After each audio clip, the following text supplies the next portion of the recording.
Hello guys and welcome back to our YouTube channel एडोराही। दोस्तों, आज के वीडियो लेक्चर में हम ग्लोबल जस्टिस को डिस्कस करेंगे। आई होप आप सब ने हमारी चैनल पर अवेलेबल पब्लिक पॉलिसी की प्लेलिस्ट को देखा होगा, जिसमें हमने public policy processes, models of public policy और टाइप्स ऑफ पब्लिक पॉलिसी को डिस्कस किया है। इसके अलावा इस चैनल पर क्लाइमेट चेंज और इससे रिलेटेड इंटरनेशनल अग्रीमेंट्स और ट्रीटीज का भी वीडियो अवेलेबल है। And those who have not watched the videos yet, they can check link in the description box. Now without any further ado, let's start today's video. दोस्तों, आज की video में हम global justice के framework के अंदर 5 सब टॉपिक्स को डिस्कस करेंगे। सबसे पहले ग्लोबल जस्टिस की मीनिंग को समझेंगे। इसके बाद हम इंटरनेशनल जस्टिस और ग्लोबल जस्टिस की डिस्टिंक्शन को समझेंगे। नेक्स्ट हम देखेंगे कि हमें ग्लोबल जस्टिस की नीड और नेसेसिटी क्यों है, कौन से ऐसे ग्लोबल इश्यूज हैं जिनकी वजह से कंटेम्प्रेरी स्कॉलर्स और एक्टिविस्ट्स जस्टिस के बियॉन्ड जाकर ग्लोबल जस्टिस की बात कर रहे हैं। इसके बाद हम अप्रोचेस टू ग्लोबल जस्टिस को देखेंगे, जिसमें हम फर्स्ट कॉस्मोपॉलिटनिज्म, सेकंड कम्युनिटेरियनिज्म और थर्ड रियलिज्म जैसे अप्रोचेस की बात करेंगे। और फाइनली हम ग्लोबल जस्टिस से एसोसिएटेड थिंकर्स की बात करेंगे। इसमें हम उन थिंकर्स के सिग्निफिकेंट वर्क्स और इनके की कॉन्सेप्ट्स को डिटेल में डिस्कस करेंगे। तो चलिए स्टार्ट करते हैं डिस्कशन ग्लोबल जस्टिस की मीनिंग से। दोस्तों, किसी भी कॉन्सेप्ट को समझने के लिए ज़रूरी है कि उस कॉन्सेप्ट के की टर्म्स के मीनिंग को समझना।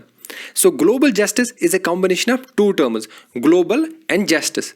Global refers to the whole world, मतलब ग्लोबल किसी एक स्टेट की बात नहीं करता बल्कि बियॉन्ड बॉर्डर्स की बात करता है। और जस्टिस का मतलब तो आप सभी जानते हैं कि जस्टिस रेफर्स टू फेयरनेस, और in other words just distribution of resources और जस्ट ट्रीटमेंट ऑफ इंडिविजुअल्स। अब since we are clear with the meaning of two terms, now let's look at the meaning of the concept of global justice. दोस्तों, global justice refers to the just distribution of resources across the world and just treatment of individuals beyond borders. It's a normative concept that seeks to secure a just and fair life for all individuals. मतलब global justice सभी individuals के लिए best life को secure करने की बात करता है, regardless of their nationality, citizenship, ethnicity, race, religion, gender और एनी अदर आइडेंटिटी। अगर हम ओनली जस्टिस की मीनिंग की बात करें तो it refers to just treatment, whereas global justice talks about just treatment of all humans beyond borders. इससे clear है कि ग्लोबल जस्टिस एक वाइडर कॉन्सेप्ट है। जब हम इंटरनेशनल रिलेशन में ग्लोबल जस्टिस की बात करते हैं तो it implies first just and fair distribution of global resources and benefits, और second equal status to all nations, मतलब global justice treats all states equal. Now let's move to the next sub topic, जिसमें हम international justice और global justice के distinction को समझेंगे। Generally international justice and global justice are often used interchangeably, but actually में दोनों terms are quite different. दोनों का कंसर्न और फोकस अलग है। इसके साथ साथ दोनों का पॉवर्टी और इनइक्वालिटी को लेके डिफरेंट स्टैंड है। इंटरनेशनल जस्टिस टेक नेशन और states as centre of concern, जबकि ग्लोबल जस्टिस के लिए individuals are the central concern. Next, international justice focus on justice among states, whereas global justice focus on justice among individuals throughout the world. मतलब they talk about justice beyond borders. Third and last difference between them is with respect to poverty and inequality. International justice inequalities को permissible level पर रखने की कोशिश करता है, जबकि global justice poverty और inequality को all together eradicate करने पर फोकस करता है। और ग्लोबल जस्टिस पॉवर्टी और इनइक्वालिटी को कैसे इरेडिकेट करेगी या करने की कोशिश करेगी? Through redistribution of wealth. दोस्तों, since we are clear with the meaning of global justice, the question arises, why do we need global justice? Actually में individual nations are not able to address global issues alone. इसीलिए ऐसे global issues जिनका एक nation state individual level पे solve नहीं कर सकता, they need global cooperation to solve those issues. ये global issues can be human rights violation, for example violation of LGBTQ rights. इसी तरह climate change is not one nation's issue, rather it is affecting whole world. हमें सोचना पड़ेगा beyond borders, ताकि हम climate change को combat कर सके। International treaties have failed to a large extent in order to solve the problems of climate change. Guys, climate change से related सारी इंटरनेशनल अग्रीमेंट्स और ट्रीटीज को हमने क्लाइमेट चेंज के वीडियो में डिस्कस किया है और इस वीडियो का लिंक मैं डिस्क्रिप्शन बॉक्स में अटैच कर दूंगा। Other than human rights violation, climate change, there are some more global issues, poverty, hunger and inequality to name a few. Now let's move to the next section, जो कि है approaches to global justice. Generally 3 approaches है global justice की। First cosmopolitanism, second communitarianism और third realism. दोस्तों, कॉस्मोपॉलिटनिज्म individual centric justice की बात करता है, जबकि कम्युनिटेरियनिज्म और रियलिज्म स्टेट सेंट्रिक जस्टिस की बात करते हैं।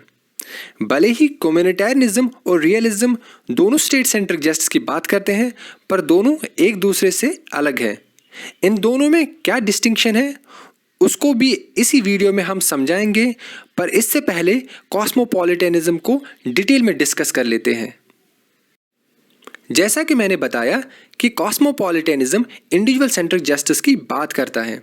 कॉस्मोपॉलिटनिज्म किसी एक नेशन की इंडिविजुअल जस्टिस की बात नहीं करता, rather they focus on justice among individuals across the world. Cosmopolitanism argues that individuals should be seen as an end and not as a means. Second, it argues that individual rights are more important than state's interest. Cosmopolitanism के according सभी individuals का moral worth equal है, and by virtue of being human they all have claims to a decent life. Issues of culture, ethnicity, nationality, sovereignty and race should be kept aside जब हम कॉस्मोपॉलिटनिज्म की बात करते हैं। दोस्तों, कॉस्मोपॉलिटनिज्म के मेन प्रोपोनेंट्स हैं John Rawls, Thomas Pogge, Charles Beitz और Peter Singer. Next approach to global justice है communitarianism. For communitarians, idea of justice flows from specific cultural context. Communitarians territorial sovereignty और इंटीग्रिटी पर focus करते हैं।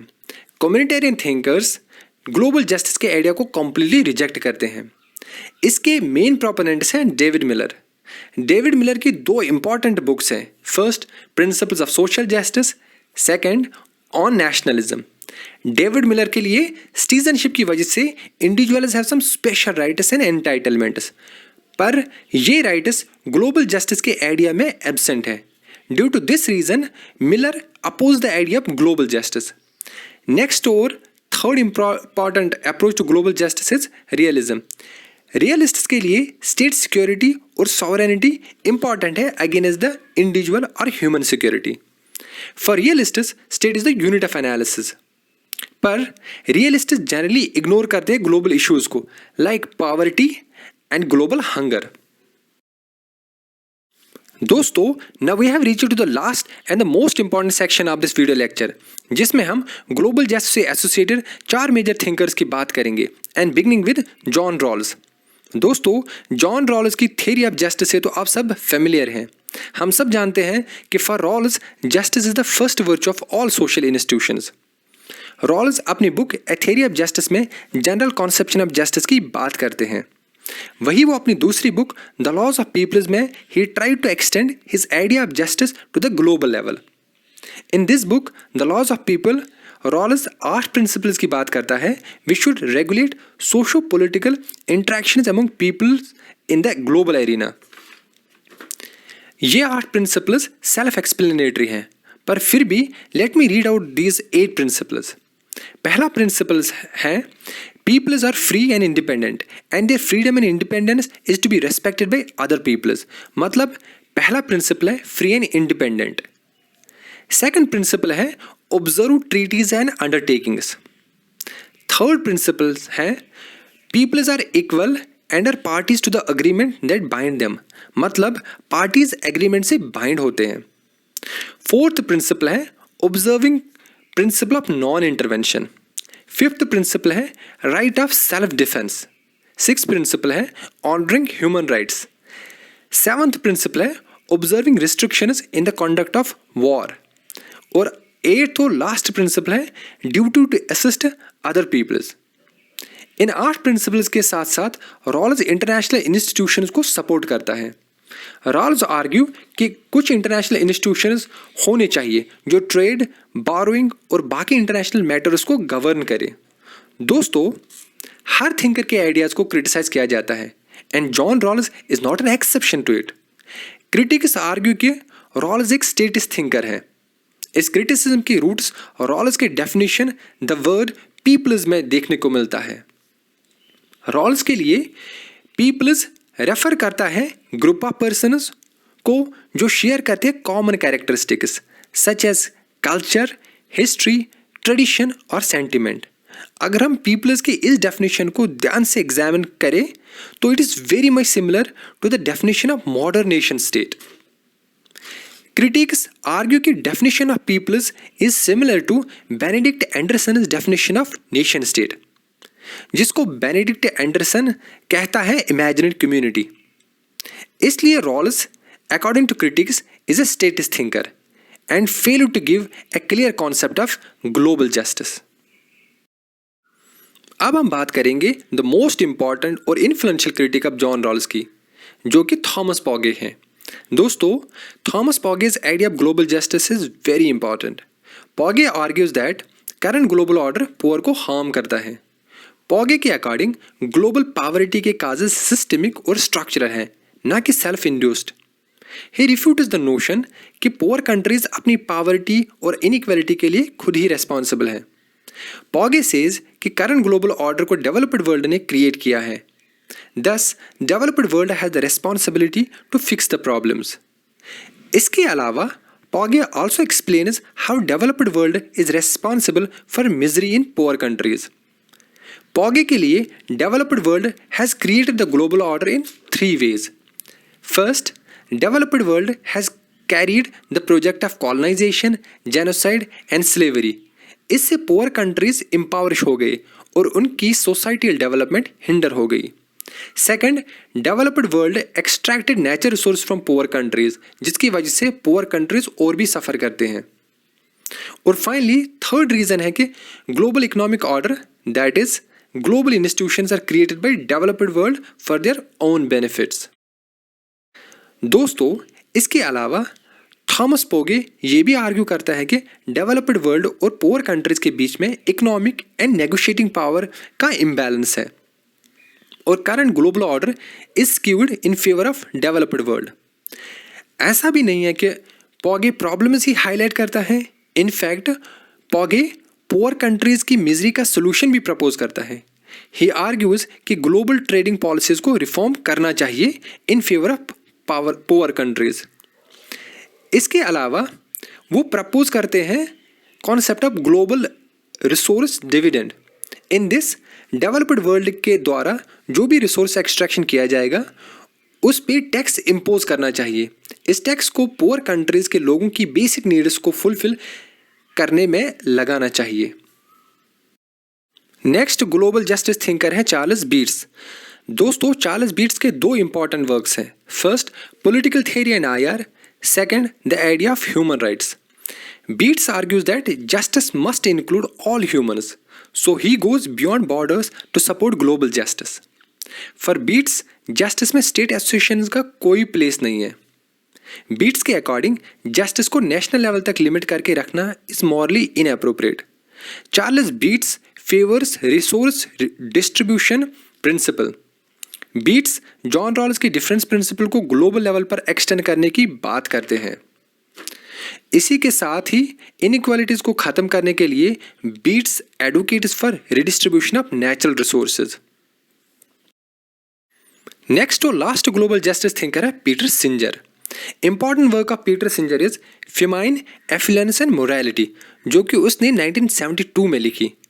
Peter Singer global justice के idea को conceptualise करते हैं यूजिंग ड्राउनिंग चाइल्ड एनालॉजी।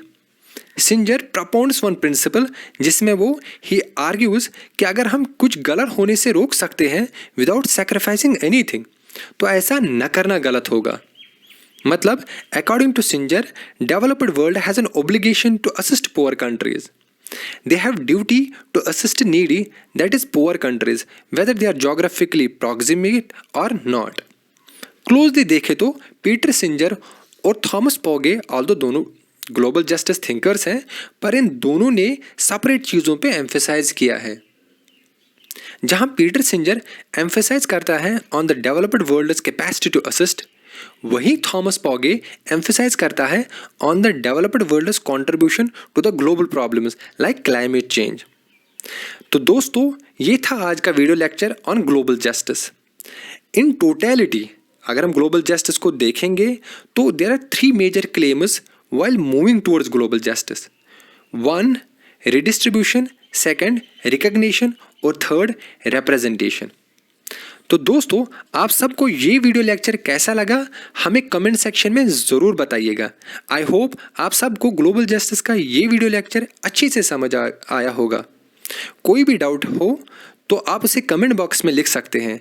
तो इसी के साथ वीडियो को ज़्यादा से ज़्यादा लाइक करें, एडोराही चैनल को सब्सक्राइब करें, अपने दोस्तों के साथ ज़रूर शेयर करें ताकि we contribute in the journey of your preparation and success. Also don't forget to subscribe एडोराही चैनल और बेल आइकन को प्रेस करना भूलिएगा नहीं, ताकि आपको वीडियोस का नोटिफिकेशन सबसे पहले आए। Guys, let's wrap up today's video और मिलते हैं नेक्स्ट वीडियो में। तब तक के लिए stay tuned for more updates.